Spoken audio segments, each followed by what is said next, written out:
कधी असं होतं का, सगळं काही ठीक असूनही मनातून एक आवाज येतो, माझीच चूक आहे. कोणी काही बोललं तरी तुम्ही स्वतःलाच दोष देता. परिस्थिती बिघडली तरी तुम्ही स्वतःलाच दोष देता. हळूहळू हा दोष देण्याचा स्वभाव आपल्या आत्मविश्वासाला आतून तोडायला लागतो.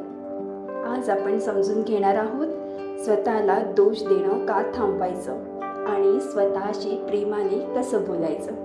नमस्कार. आत्मशोध शोध अस्तित्वाचा या आपल्या सकारात्मक ऊर्जेने भरलेल्या सकारात्मक चॅनलवर आपले मनपूर्वक स्वागत. ही आहे आपली हिलिंग जर्नी, ज्यात आपण आपले मन हलकं करतो व स्वतःशी कनेक्ट होतो. मागच्या व्हिडिओमध्ये आपण पाहिले, राग आत दाबून ठेवला तर कसा मनावर परिणाम करतो आणि शांतपणे राग सोडवण्याचा मार्ग कोणता. जर तुम्ही अजूनही तो व्हिडिओ पाहिला नसेल तर आधी तो जरूर पहा, कारण ही संपूर्ण 21 दिवसांची जर्नी एकमेकांशी जोडलेली आहे. चला तर मग सुरुवात करूया आपल्या या सकारात्मक प्रवासाला. स्वतःला दोष देणं. स्वतःला दोष देणं ही सवय आपल्याला नकळतपणे लागते. लहानपणी एखादी चूक केली की आपण बरेचदा ऐकतो, तुझ्यामुळेच झालं, आणि मग हळूहळू आपण स्वतःलाच सांगायला सुरुवात करतो, माझीच चूक आहे. पण आपण एक गोष्ट विसरतो, प्रत्येक गोष्टीत तुमचीच चूक असते का? नाही. कधी परिस्थिती चुकीची असते, कधी लोक चुकीची असतात, कधी वेळ चुकीची असते. पण आपण मात्र कायम स्वतःलाच दोष देत राहतो आणि मग आपला आत्मविश्वास कमी होतो, स्वतःवरचा विश्वास कमी होतो आणि मनात गिल्ट साठत राहतं. बघा, कधी कधी असं होतं ना, आपल्या सर्वांसोबत असं झालेलंच असतं. आपण आपल्या एखाद्या मित्राला किंवा मैत्रिणीला फोन करतो, पण ते फोन रिसीव्ह करत नाही. आपल्या मनात लगेच काय विचार येतो बरं? मी काही चुकीची तर बोलले नसेल ना, तो किंवा ती माझ्यावर रागवली किंवा रागवला तर नसेल ना. पण खरं कारण काय असतं माहिती आहे?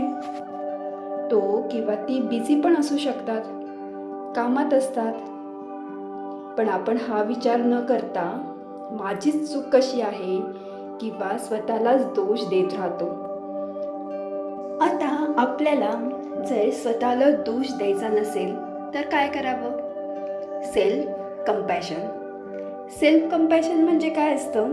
दुसऱ्यांकडून जेव्हा काही चूक झाली तर आपण त्यांना कसं समजावतो, तसंच स्वतःशी बोलायचं. म्हणजे तुमची एखादी मैत्रीण जर चुकली असेल किंवा चुकत असेल तर तिला कसं सांगता तुम्ही? ठीक आहे, होतं असं कधी कधी, चुका सगळ्यांकडूनच होतात. पण स्वतःकडून चूक झाल्यावर मीच कशी चुकीची आहे, मलाच कसं कळत नाही, माझ्या हातूनच कसं असं होतं, असं बोलता की नाही? म्हणून आजपासून स्वतःशी प्रेमाने बोलायला सुरुवात करायची. स्वतःबद्दल प्रेम दाखवायचं, स्वतःला स्वतःची बेस्ट फ्रेंड मानायचं. आणि एखादी चूक झाली तर आपण जसं आपल्या बेस्ट फ्रेंडला समजवतो तसं स्वतःला समजवायचं. ठीक आहे, चुका सगळ्यांकडून होतात. मी चुकली म्हणून काय झालं? मी त्यातून शिकते आणि मी कायम शिकत राहणार. बस इतकंच करायचं आहे. चला आता आपण मेडिटेशनकडे वळूया. डोळे अलगद बंद करा. एक दीर्घ श्वास घ्या आणि हळूहळू सोडा.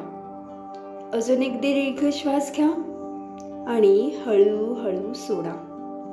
आता तुमच्या मनात एक प्रसंग आणा जिथे तुम्ही स्वतःला दोष देत आहात. त्या प्रसंगाकडे शांतपणे पहा आणि स्वतःला सांगा, मी शिकत आहे, मी प्रयत्न करत आहे, मी स्वतःला माफ करत आहे. आता हळूहळू तुमचं मन हलकं होत आहे.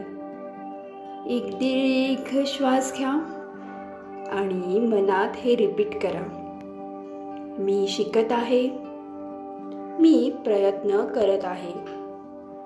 मी स्वतःला माफ करत आहे.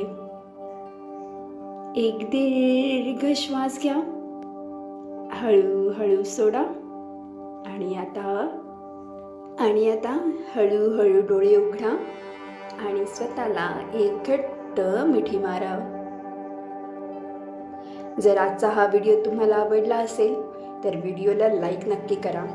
ही 21 दिवसाची हीलिंग जर्नी पूर्ण करण्यासाठी चॅनलला सबस्क्राईब करा, कारण आपण फक्त व्हिडिओ बनवत नाही तर हीलिंग जर्नी तयार करत असतो. आपण भेटूया पुढच्या व्हिडिओमध्ये. इमोशनल थकवा म्हणजे काय? कधी खूप इमोशनल व्हायला होतं ना, त्याचं कारण जाणून घेऊया आणि सोबत गायडेड मेडिटेशन आहेच, त्यामुळे तो व्हिडिओही नक्की बघा. आजसाठी इतकंच. स्वतःची काळजी घ्या, स्वतःला दोष देणं बंद करा, स्वतःवर भरभरून प्रेम करा, कारण आयुष्य खूप सुंदर आहे. धन्यवाद. श्री स्वामी समर्थ.